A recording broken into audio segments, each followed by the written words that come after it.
नमस्कार सभी साथियों को। साथियों, आज की क्लास में हम पर्यावरण संरक्षण अधिनियम 1986 को अच्छे से कवर करेंगे। ठीक है, जिसे हम शॉर्ट में ईपीए कहते हैं, यानी इन्वायरन। ठीक है, RON, इन्वायरमेंट प्रोटेक्शन एक्ट। तो ये चीज याद रखना साथी, ये यूपीएसआई की क्लास है, मूल विधि की। ये मोस्ट इंपोर्टेंट चैप्टर है साथी। तो इस वीडियो को साथी कंप्लीट देखना है और अच्छे से समझना है। ठीक है, ये वीडियो देखने के बाद ये पूरा चैप्टर आपका कंप्लीट हो जाएगा। तो चलिए स्टार्ट करते हैं। सबसे पहले साथी हम जानेंगे पारित कब हुआ था। ठीक है, ये एक्ट कब पारित हुआ? तो 23 मई 1986 को ये एक्ट पारित हुआ था। लागू हुआ है 19 नवंबर 1986 को। इसमें टोटल अध्याय जो है वो 4 अध्याय हैं। टोटल धाराएं 26 धाराएं हैं। ठीक है, जिसे हम सेक्शन बोलते हैं। ये चीज याद रखना। ये पर्यावरण संरक्षण अधिनियम जो है ये मोस्ट इंपोर्टेंट टॉपिक है साथी। ठीक है, ये मोस्ट इंपोर्टेंट टॉपिक है। यहाँ से 2021 में क्वेश्चन पूछा गया था। ठीक है, ईपीए का अन्य नाम यानी कि इन्वायरमेंट प्रोटेक्शन एक्ट का दूसरा नाम क्या है साथी? तो आप कहेंगे छत्रधारी कानून। ठीक है, यानी इसे हम दूसरे नाम से भी जानते हैं, जिसे हम छत्रधारी कानून कहते हैं। ठीक है, अब साथी ये नोट करके पॉइंट है, इसको थोड़ा ध्यान से समझना कि 1972 में यानी कि ये जो पर्यावरण संरक्षण अधिनियम है इसको क्यों लाया गया। ठीक है, क्या रीजन था? तो वही चीज यहाँ पे है कि 1972 में संयुक्त राष्ट्र संघ को चिंता हुई। साथी इनको चिंता क्यों हुई?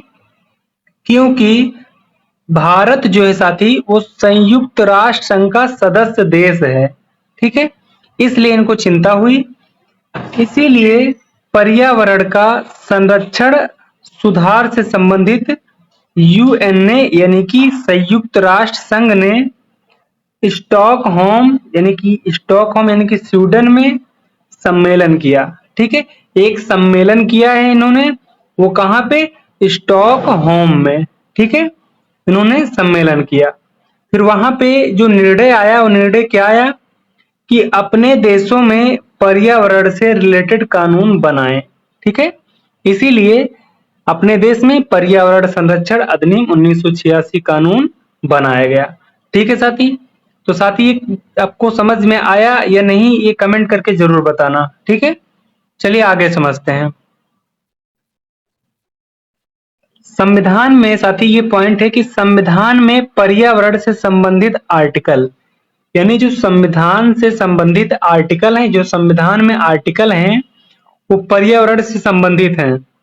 तो कौन कौन से आर्टिकल हैं? तो आप कहेंगे डीपीएसपी के अंतर्गत आने वाला आर्टिकल 48 का ए। इसमें साथी राज्य जो है पर्यावरण की रक्षा करेगा। यानी जो आर्टिकल 48 का ए है ये कहता है कि राज्य जो है वो पर्यावरण की रक्षा करेगा और सुधार करेगा। ठीक है, ये रक्षा और सुधार करने का प्रयास करेगा तथा देश के वनों तथा वन्य जीवों की रक्षा करने का प्रयास करेगा। ठीक साथी, यानी यहाँ पे प्रयास करेगा, ये चीजें बताई गई हैं। ठीक है, तो ध्यान से इसको याद कर लेना। दूसरा आर्टिकल जो है साथी वो फंडामेंटल ड्यूटीज का है। ठीक है, ये आर्टिकल 51 का ए है। इसके अंतर्गत कहा गया है भारत का प्रत्येक नागरिक पर्यावरण की रक्षा करेगा। ठीक है, तो ये बहुत इंपॉर्टेंट आर्टिकल भी है। ठीक है, तो और ये इंपॉर्टेंट इसका इससे संबंधित भी है, यानी ये दोनों प्रकार से इंपॉर्टेंट है। आप जब इसको पॉलिटी में पढ़ेंगे, ठीक है, तो वहां से भी आपके लिए इंपॉर्टेंट है और ये आर्टिकल आपको यहाँ पर्यावरण संरक्षण अधिनियम में भी काम करेगा, तो इसलिए इसको अच्छे से याद रखना। अब बात करते हैं साथी पर्यावरण संरक्षण का उद्देश्य क्या है, यानी जो ये एक्ट है, ठीक, ये अधिनियम है, इसका उद्देश्य क्या है? ठीक है, इसका उद्देश्य क्या है साथी? तो आप कहेंगे पर्यावरण की रक्षा एवं सुधार करना। ठीक है, क्या करना है इसका? अच्छा कहना है कि ये पर्यावरण की और उसके सुधार का काम करेगा। कौन? पर्यावरण संरक्षण। ठीक है, दूसरा पॉइंट स्टॉकहोम सम्मेलन, ठीक है, जो स्टॉकहोम का सम्मेलन हुआ है इसके निर्णयों को देश में लागू करने के लिए, ठीक, वहां पे जो निर्णय दिया गया था, ठीक है, अभी आपने पढ़ा है अच्छे से इसके बारे में कि ये जो स्टॉकहोम यानी कि स्वीडन में जो सम्मेलन हुआ है, यहाँ पे जो निर्णय हुए हैं इस निर्णय को देश में लागू करने का भी उद्देश्य किसका है? पर्यावरण संरक्षण अधिनियम का, ठीक है। तीसरा पॉइंट, मानवों की रक्षा और प्राणियों, जीवों की, वनस्पति आदि की रक्षा करेगा, यानी प्राणियों की भी रक्षा करेगा, ठीक है, जीवों की भी रक्षा करेगा, वनस्पतियों की भी रक्षा करेगा। ये उद्देश्य है पर्यावरण संरक्षण का, ठीक है साथी, ये चीज याद रखना।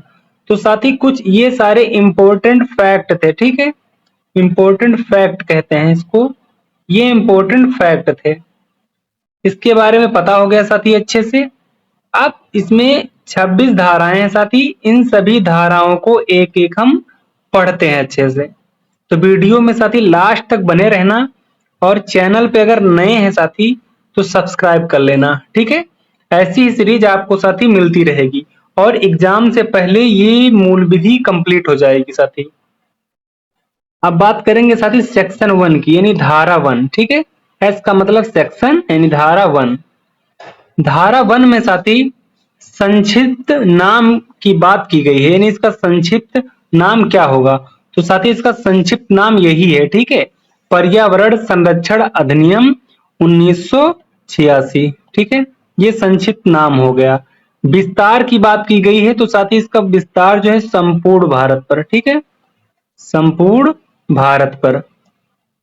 और प्रारंभ, तो ये तीन चीज की बात धारा 1 में की गई है, इसको अच्छे से याद रखना।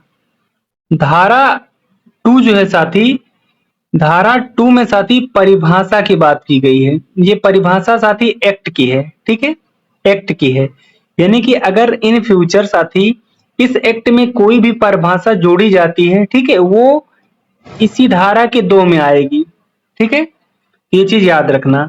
और ये साथी इंपॉर्टेंट भी है, ठीक है, क्योंकि इसमें हम और भी परिभाषाओं को समझेंगे। जैसे धारा 2 का साथी ए, ठीक है, इसे ए या का कुछ भी कह सकते हैं, ठीक है।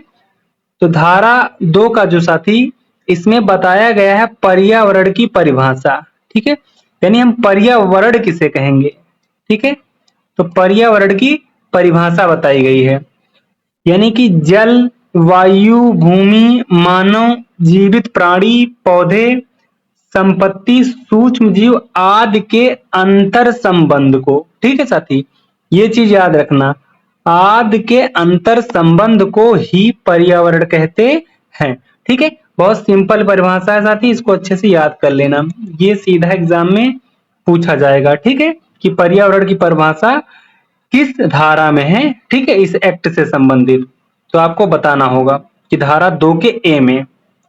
अब बात करते हैं साथी धारा 2 का सी या फिर गा, साथी धारा बी भी है, ठीक है, यानी 2 का बी भी है, लेकिन ये साथी इंपॉर्टेंट नहीं है, इसलिए हम धारा 2 का सी पढ़ेंगे। इसमें साथी पर्यावरण प्रदूषण की परिभाषा बताई गई है, यानी धारा 2 के का में साथी पर्यावरण की परिभाषा थी और यहाँ पे पर्यावरण प्रदूषण की परिभाषा है, ठीक है, तो ये दोनों पॉइंट को याद रखना। तो साथी पर्यावरण प्रदूषण की, पर्यावरण में उपस्थिति ही पर्यावरण प्रदूषण है, ठीक है, ये चीज आप समझ गए होंगे, यानी जो पर्यावरण प्रदूषण है साथी वो चीज पर्यावरण में उपस्थित होने पर ही पर्यावरण प्रदूषण होता है, ठीक है, ये चीज आप अच्छे से समझ गए होंगे। अब बात करेंगे साथी धारा 2 के डी का, इसे हम धा भी कहते हैं। इसमें साथी बताया गया है कि हाथलाना, ठीक है, हाथलाना यानी हैंडलिंग करना, इसका मतलब क्या है साथी? इसका मतलब है साथी, ये चीज याद रखना, हैंडलिंग का अर्थ क्या होता है? तो आप कहेंगे किसी पदार्थ के निर्माण या उपचार या उसके पैकेजिंग या उपयोग या विनाश से या फिर ऐसी ही संबंधित कोई भी गतिविधि हो, ठीक है, वो क्या कहलाएगा, वो हैंडलिंग के अंतर्गत आएगा। इस चीज को याद रखना, ठीक है।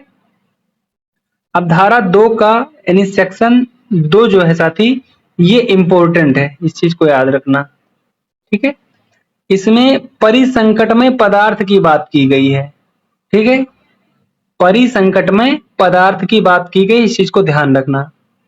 यानी कि कोई भी पदार्थ, यानी कि हम कहेंगे जो परिसंकट में पदार्थ है वो कैसे हैं, क्या है, तो आप कहेंगे कोई भी पदार्थ जो अपनी भौतिक या रासायनिक गुणों के कारण मानव प्राणियों को, पौधों को, सूक्ष्म जीवों को, पर्यावरण को, संपत्ति को नुकसान पहुंचा सकता है, वो परिसंकटमय पदार्थ कहलाता है, ठीक है।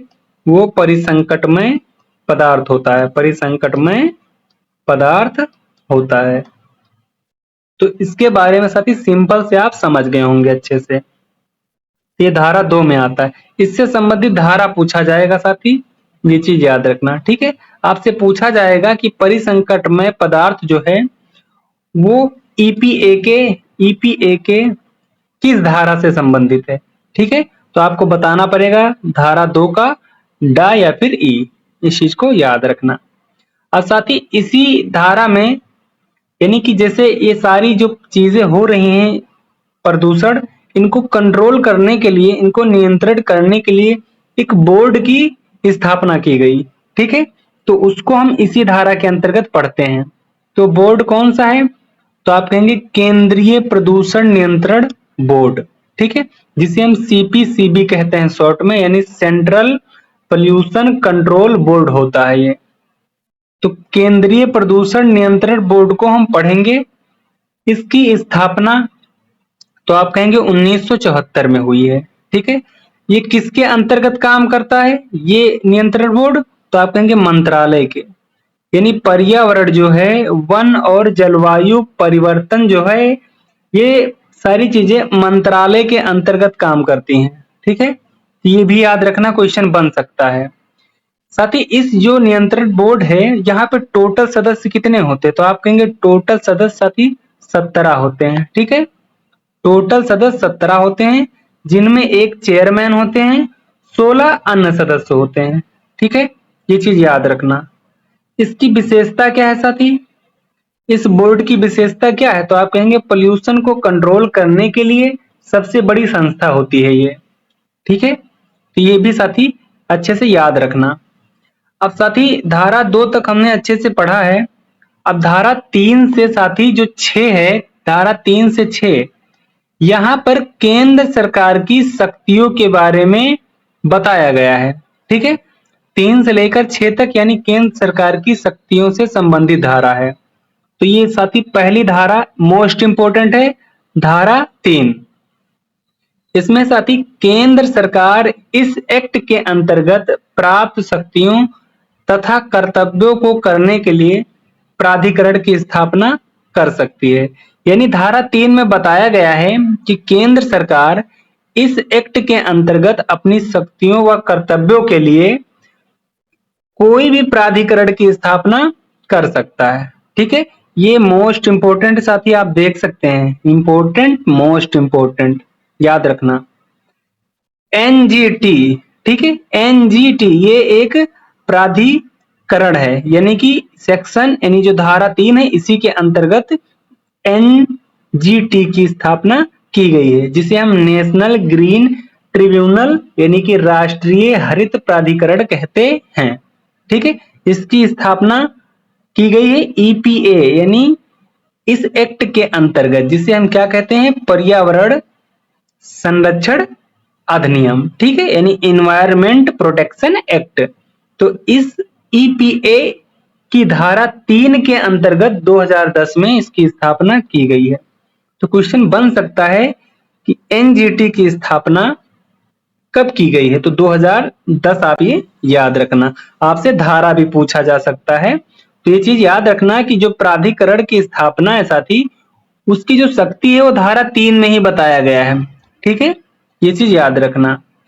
अब धारा 4 की बात करें, धारा 4 में केंद्र सरकार द्वारा अधिकारियों की नियुक्ति का प्रावधान है, यानी धारा 4 में बताया गया है कि केंद्र सरकार द्वारा अधिकारियों की नियुक्ति होगी।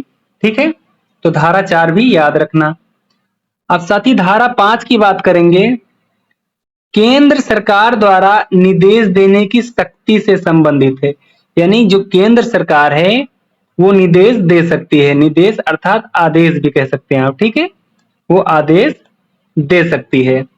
यानी कि किस किस को दे सकती है, तो आप कहेंगे किसी व्यक्ति या किसी अधिकारी को निर्देश दे सकती है केंद्र सरकार। और ये जो निर्देश अर्थात ये जो आदेश है ये लिखित रूप में होंगे और बाध्यकारी होंगे। ठीक है, यानी ये बाध्यकारी होंगे, अधिकारियों को मानना पड़ेगा। ठीक है, उस व्यक्ति को मानना पड़ेगा। ठीक है, अब साथ ही ये जो आदेश होते हैं किससे रिलेटेड होते हैं, किससे संबंधित होते हैं, तो आप कहेंगे ये संबंधित होते हैं, ये उद्योग से संबंधित होते हैं साथी।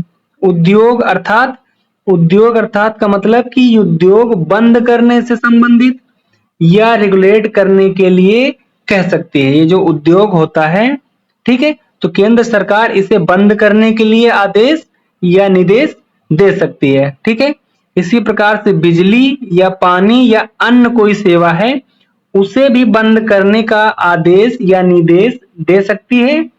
रेगुलेट करने के लिए भी कह सकती है, यानी विनियमन करने के लिए। ठीक है, तो इन दोनों उद्योग और बिजली को बंद करने का भी आदेश केंद्र सरकार दे सकती है। तो ये चीज धारा 5 में बताई गई है, इसको अच्छे से याद रखना। ठीक है, अब धारा 6 की बात करेंगे। धारा 6 में प्रदूषण को कंट्रोल करने के लिए रूल्स बनाने की जो शक्ति है वो केंद्र सरकार के पास है। यानी क्वेश्चन आपसे ऐसे पूछा जाएगा कि प्रदूषण को कंट्रोल करने के लिए रूल्स अर्थात नियम बनाने की शक्ति किस धारा के अंतर्गत है और किसके पास है, तो आप बताएंगे धारा 6 और केंद्र सरकार के पास है। ठीक है, धारा 7 की बात करें।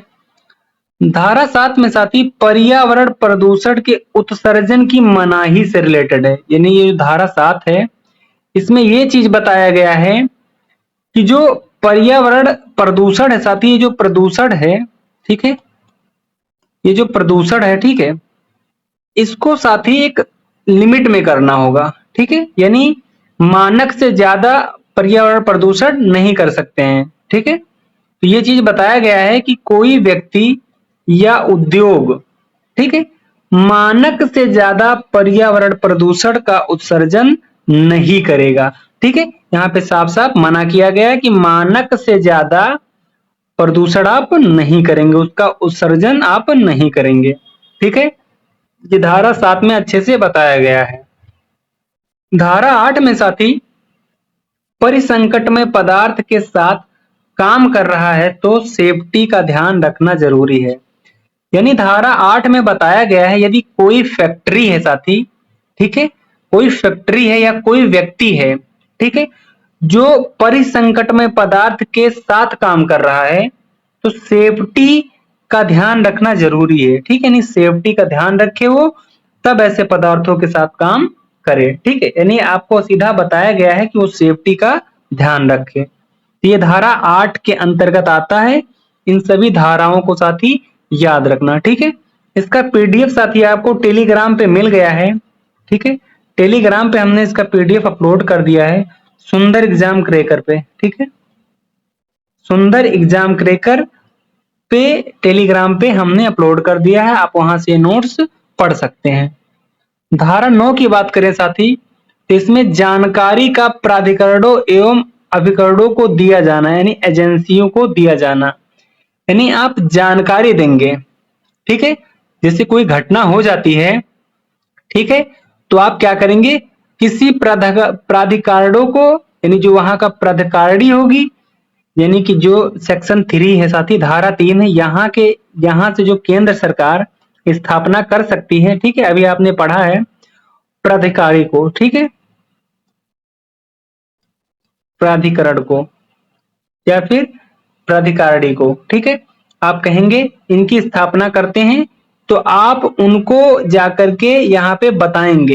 ठीक है, जैसे किसी घटना की जानकारी फैक्ट्री का मालिक यानी जो फैक्ट्री है वहां की कोई घटना हुई है तो फैक्ट्री का मालिक या फिर भार साधक जो व्यक्ति है, भार साधक जो व्यक्ति है जो कंपनी को देखता है, ठीक है, जैसे मालिक कहीं बाहर रहता है और भार साधक उसको देखता है, तो फिर ये दोनों में से जो भी मौजूद हो वो प्राधिकरणों या अभिकरणों को देगा, क्या सूचना देगा, बताएगा, उसकी घटना की जानकारी देगा और साथ में घटना के लिए जिम्मेदार भी होगा वो, ठीक है, वो उसके लिए जिम्मेदार भी होगा और पर्यावरण सुधार करना उसी की जिम्मेदारी होगी, ठीक है। तो ये चीज अच्छे से याद रखना। धारा 10 की बात करें साथी, धारा 10 में केंद्र सरकार द्वारा नियुक्त व्यक्ति किसी भी स्थान में प्रवेश करके निरीक्षण कर सकता है, ठीक है, यानी केंद्र सरकार किसी भी व्यक्ति को नियुक्त करता है तो वो व्यक्ति जो है किसी भी स्थान में प्रवेश करके निरीक्षण कर सकता है। इसका मतलब है साथी, जैसे कोई फैक्ट्री है, ठीक है, फैक्ट्री में कोई घटना घटित हुई है तो जो केंद्र सरकार द्वारा नियुक्त व्यक्ति है ये उस घटना स्थल पर जाकर के पूरी वहां की जो चीजें हैं उनका निरीक्षण कर सकता है, ठीक है। तो ये चीज धारा 10 में बताई गई है, इस चीज को याद रखना अच्छे से, ठीक है। साथी वीडियो कैसी लग रही है कमेंट करके जरूर बताना और साथी अगर चैनल पर नए हैं तो सब्सक्राइब कर लेना। धारा 11 की बात करें साथी, इसमें नमूना लेने की शक्ति है। नमूना मतलब साथी सैंपल लेने की शक्ति है, ठीक है, सैंपल। जैसे किसी फैक्ट्री में, ठीक है, किसी भी प्रकार की घटना होती है तो ये जो धारा 11 है इसमें नमूना लेने की शक्ति है, ठीक है, यानी वहां पे आप जाकर के सैंपल ले सकते हैं। जैसे केंद्र सरकार द्वारा नियुक्त व्यक्ति ले सकता है। ये जो नमूना लेना है ये किसके पास अधिकार है? ये धारा 11 कह रहा है कि जिसको केंद्र सरकार नियुक्त किया हो वही व्यक्ति ले सकता है सैंपल। अच्छा, सैंपल क्या क्या ले सकता है साथी? तो आप कहेंगे जल का सैंपल ले सकता है, वायु का सैंपल, मिट्टी या अन्य पदार्थ, ठीक है, वो किसी भी पदार्थ का सैंपल ले सकता है। ये धारा 11 में साफ साफ बताया गया है। धारा 12 की बात करें साथी, इसमें पर्यावरण की प्रयोगशालाओं की स्थापना की बात की गई है, ठीक है।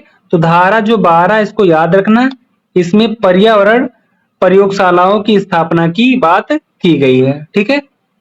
तो साथी जो पर्यावरण प्रयोगशाला है इसकी स्थापना करने की शक्ति किसके पास है? साथी सेक्शन 12 बता रहा है कि स्थापना करने की जो शक्ति है वो केंद्र सरकार के पास है और जितनी भी चाहे उतनी प्रयोगशालाओं की स्थापना कर सकता है, ठीक है।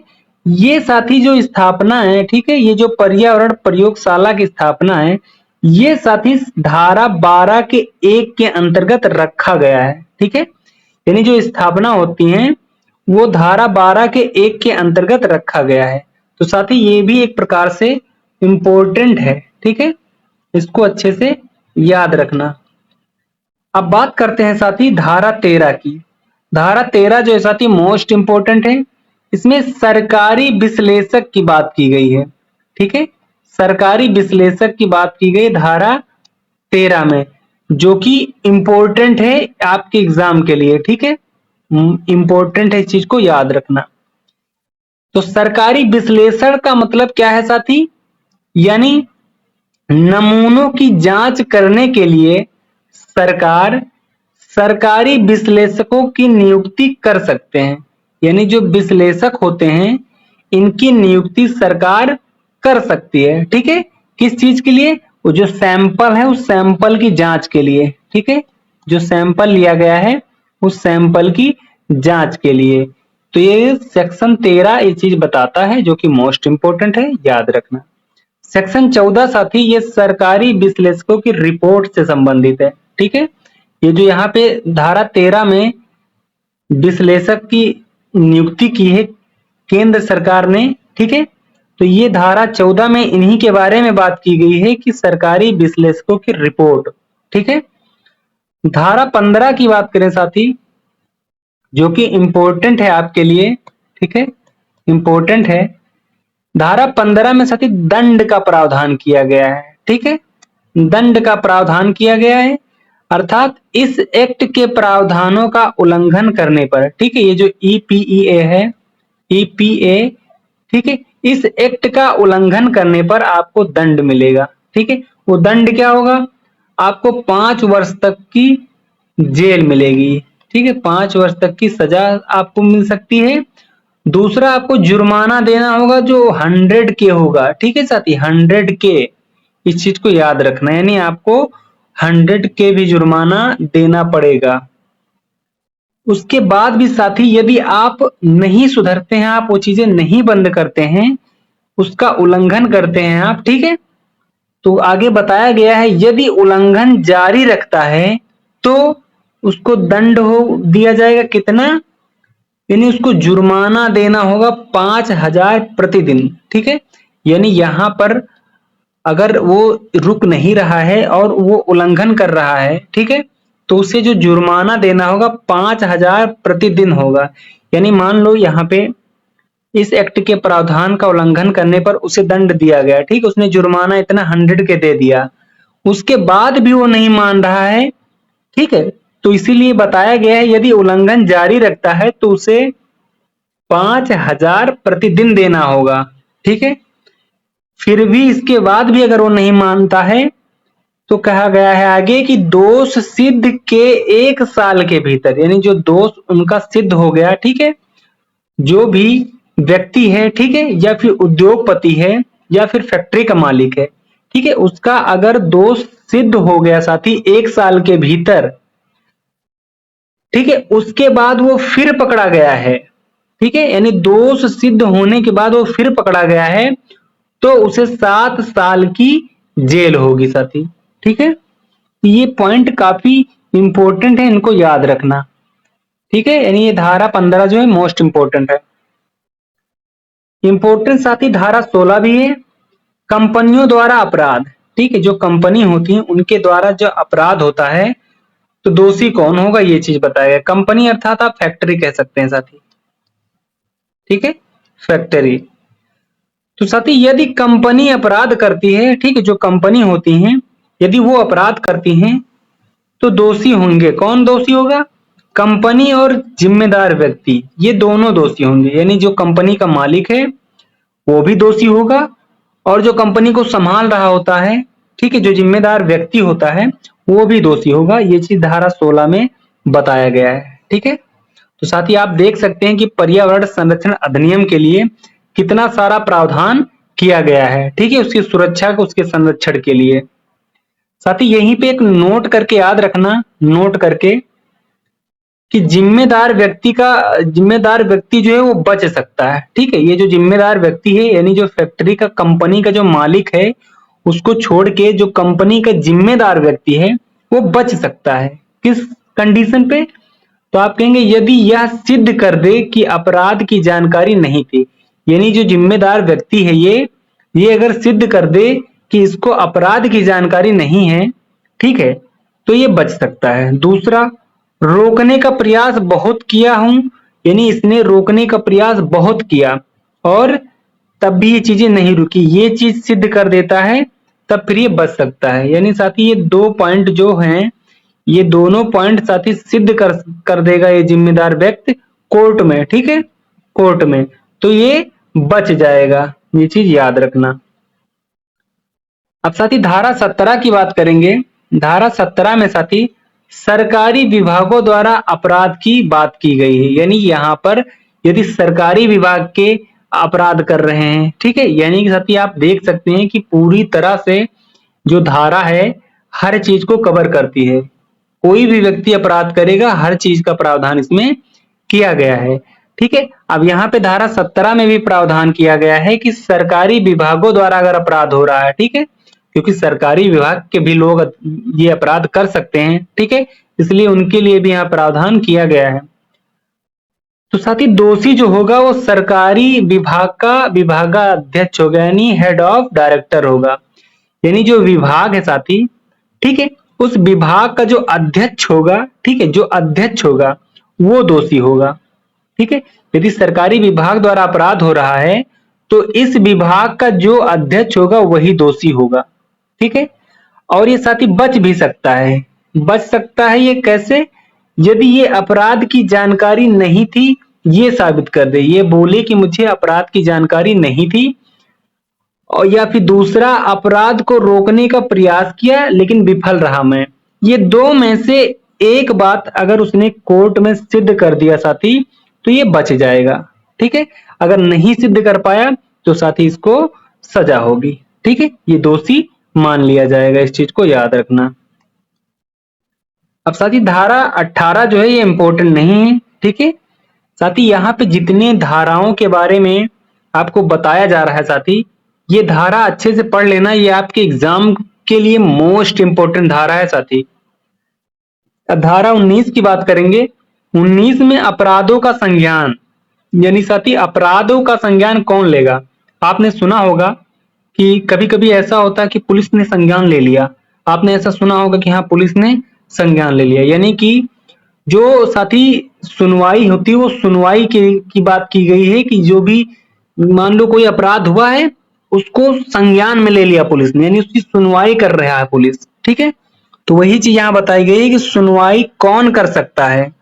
तो आप कहेंगे केंद्र सरकार या फिर केंद्र सरकार द्वारा गठित कोई प्राधिकरण। ठीक है, ये प्राधिकरण किसके अंतर्गत गठित होगा साथी? तो आप कहेंगे धारा 3 के अंतर्गत। ठीक है, कौन करेगा? केंद्र सरकार। ठीक है, तो सरकार द्वारा गठित कोई प्राधिकरण या फिर केंद्र सरकार द्वारा नियुक्त अधिकारी। तो इन तीनों में से साथी, इन तीनों में से कोई भी सुनवाई कर सकता है। ठीक है, ये चीज याद रखना। यहां एक इंपॉर्टेंट पॉइंट है साथी कि इस अधिनियम के तहत किसी पर अगर केस होता है, यानी एक कार्यवाही होती है, तो साथी उसकी सूचना जो है वो कम से कम 60 दिन पहले देना आवश्यक है। ठीक है, ये धारा 19 के अंतर्गत ही बताया गया है।